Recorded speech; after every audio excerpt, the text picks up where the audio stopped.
கர்த்தருடைய பரிசுத்த நாமத்திற்கு ஸ்தோத்திரம். சங்கீதம் 119 வசனங்கள் 121 முதல் 128 வரை. நியாயமும் நீதியும் செய்கிறேன், என்னை ஒடுக்குகிறவர்களுக்கு என்னை ஒப்புக்கொடாதேயும். உமது அடியேனுக்கு நன்மையாக துணை நில்லும். அகங்காரிகள் என்னை ஒடுக்க ஒட்டாதேயும்.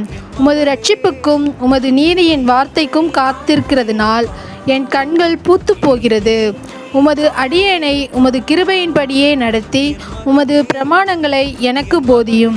நான் உமது அடியேன், உம்முடைய சாட்சிகளை நான் அறியும்படி என்னை உணர்வுள்ளவனாக்கும். நீதியை செய்ய கர்த்தருக்கு வேலை வந்தது.